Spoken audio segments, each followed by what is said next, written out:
And we are back with yet another unboxing. This one is from RLAARLO. This is the ROG1. I think they're calling it the Gladiator. It is a 1/14 scale four-wheel drive brushless monster truck that comes fully ready to run with a 2200 3S battery included. It comes with a 45 amp ESC, a 3600 kV brushless motor, steel drivetrain throughout with a slipper clutch. The radio, however, it's a little bit on the budget side. It's only got 150 meter range, which isn't great, especially if you're trying to do speed runs with this thing. The only thing they don't advertise here is whether or not it's actually waterproof or splash proof, but it does come with LED lights. It's got some accessories in the back tray as well. And as you can see here, top speed of about 100 kilometers an hour. I think the 70 could be like if you're running 2S maybe, I'm not sure, but yeah, they're claiming 100k an hour top speed, which is pretty nuts for a 1/14 scale monster truck. So, comes in two colors, and as you can see, I got the red one. Let's have a better look at this little guy. I will say this, here's the drop test. This suspension feels very, very nice. I will say, this is looking very promising. So we have our radio here. We've also got a bag of goodies. So let's go through this real quick. I've got a charger, which is for the 3S battery. I don't recommend using these, but I mean, if this is your first car, you got absolutely nothing else, sure, but you know. We've got a little bit of a toolkit here. We've got some gaskets. We've got a high-speed pinion gear. Maybe that's what the 70 to 100 means. Stock might be only 70, and then you can ramp it up to 100k an hour with the optional pinion, which is good because at least they're including those. Got some Allen keys, got a cross wrench, some double-sided tape in case you need to re-glue your ESC back down. There's also some zip ties for some wire management. Also have a wheelie bar which will need to be installed. This looks like a fairly sturdy wheelie bar. I don't know if it comes in ball bearings, with ball bearings on the wheels or not, but it should be fine. And then we have a booklet here. Now I will say that I'm looking at this for the first time. This looks like our manual, so we've got exploded views, instructions for the radio and what everything does. I'll take you through some of this stuff as we go through it as well. Some boring literature. Oh, spare parts list. And perhaps even some optional parts, I'm not sure. So we've got spare parts, exploded views for everything, so you can see how it all goes together, and a bunch of legal safety precautions on the opposite side. Stickers! Who doesn't like stickers?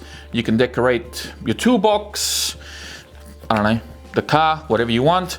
There are some additional stickers here for the car, so some headlights, and a few other bits and pieces. I don't know why the side windows and the back windows been installed, but they haven't done the front, they haven't done the tail lights and everything else. So kind of odd, they only did like the half job. So yeah, that's everything you get with this one out of the box.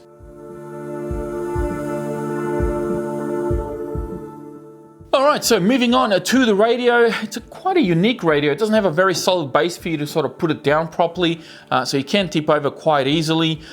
Despite its small size, it actually fits okay in my hands, and I do have some pretty big hands, so this will work well for either adults or small kids. You can also drive this with one hand, so you've got access to the wheel there quite easily. The trigger does feel a little bit light, so it might take some of you a little bit of time to get used to it, but I think, you know, it won't take too long. It does run on 4 AA's, which you will actually install in the handle. This does not come with batteries, so you will need to supply your own. I've installed mine just so I could see what all the little buttons do and everything. The wheel itself is plastic. The springs don't feel too bad, but I would have liked to have seen a bit of a foam wheel, maybe slightly smaller as well.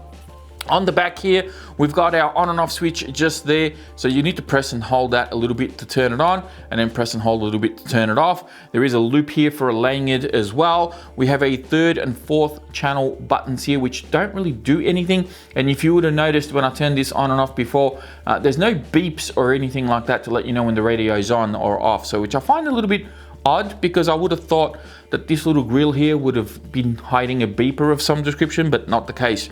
Now there's a whole bunch of writing on the back of this cover here. The first bit's all in Chinese. This is the English part, and you kind of need like a microscope to be able to read what's going on here. But essentially what this is telling you is what all the little buttons inside actually do.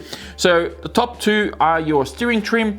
Then you've got your steering dual rate here, and then you've got a throttle dual rate knob that you can adjust as you go. Now these are all digital buttons. This is more of an analog button, so you just dial that down. If you're going to give this to a young child or somebody that's inexperienced, you can cap the top speed of the truck, which I think is a great thing. Overall, it's not the worst radio I've reviewed. It is pretty solid. It doesn't feel ultra cheap. I think its biggest downside is the fact that it doesn't have a nice base for you to put it down somewhere, and the fact that it's only 150 meter range. I think I would have liked to have seen, 300 to 600 meters or even a little bit more, especially for a truck that does 100 k's an hour. I mean, these things can get away from you pretty quickly, so bigger range would have been nice.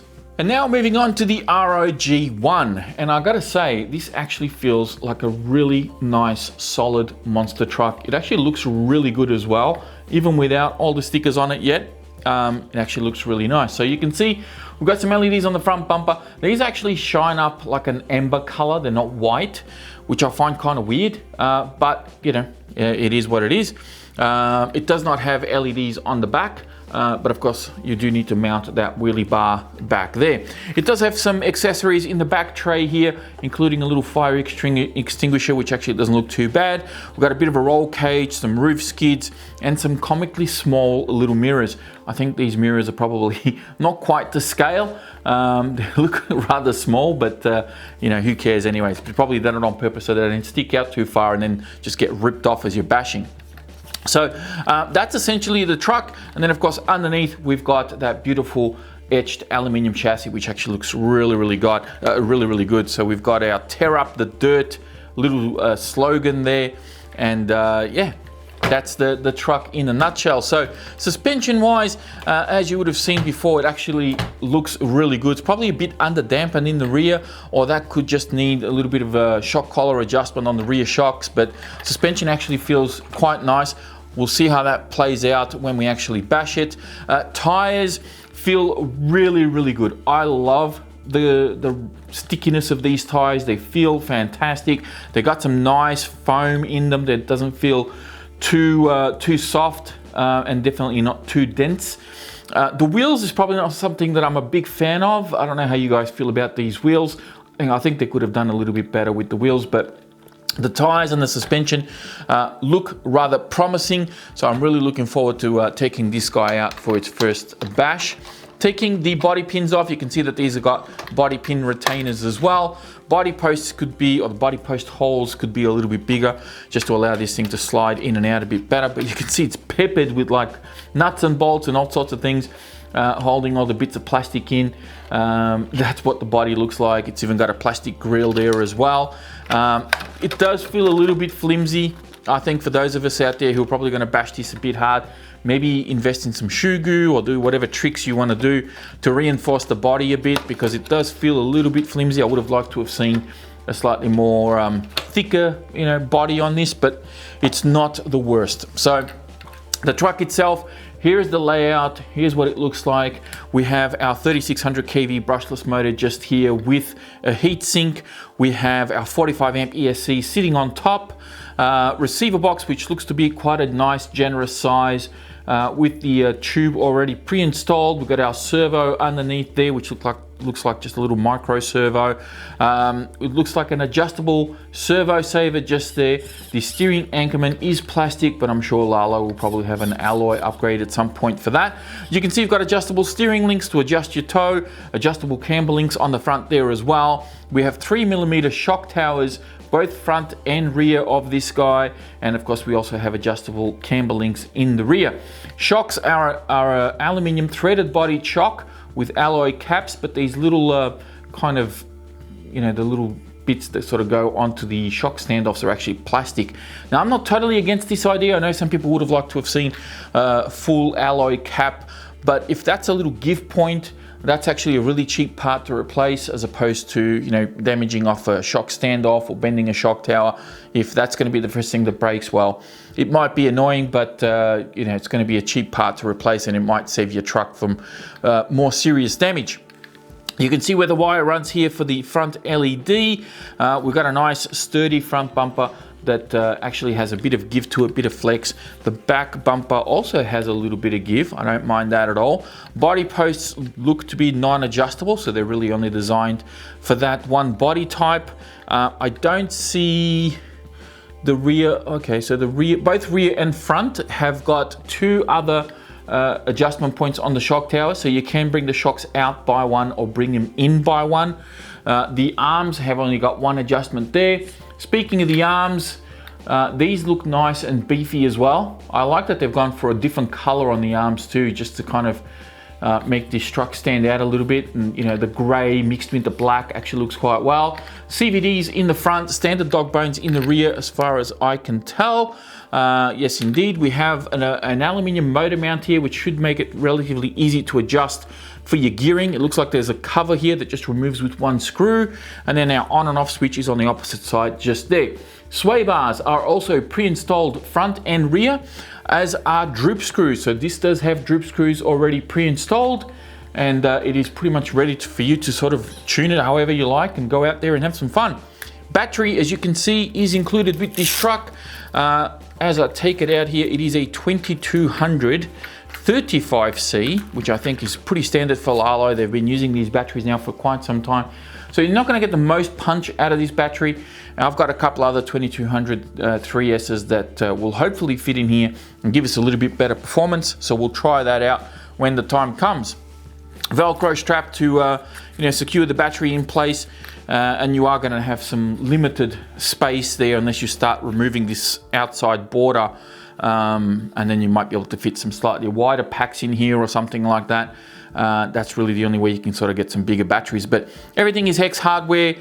You've got some bracing here from the front to the top of the steering rack, and then there's another brace that runs all the way underneath, all the way to the back. You might be able to see that there's an adjustment screw for your slipper clutch just there. So this does not have a center diff, it is a slipper clutch.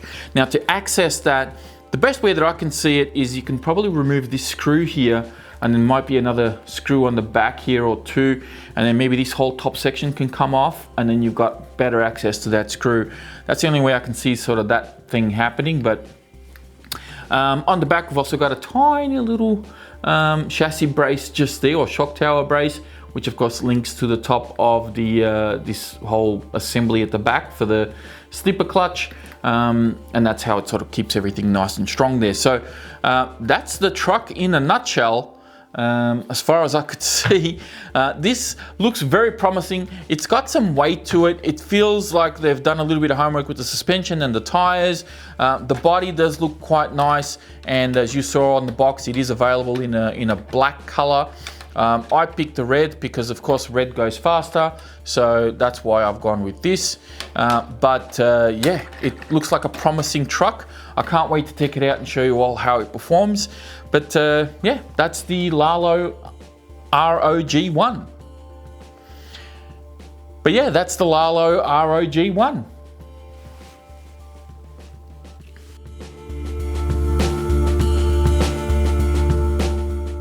And that's going to wrap it up for yet another unboxing. But before I go, I do want to give a big shout out to RLAARLO for sending out the ROG1 Gladiator. I do appreciate them supporting the channel. I can't wait to see what this thing is capable of doing, and if it's going to stand up to my bashing and the abuse that I generally put my trucks through. I think if it lasts as long as I'm hoping it will, they could be onto a real winner here, and this could be a really awesome truck to get, if you're on a little bit of a budget and you don't want to spend big dollars on big monster trucks. Small trucks seem to be a bit of a trend at the moment. I think I've unboxed more small trucks this year alone than I did than I have in the whole time I've been on this platform. So it's definitely an ongoing trend, and no doubt I will have more little trucks on the channel for us to check out in the future. So if you haven't subscribed yet, please do hit that like button before you go, and I will be speaking to you all next time.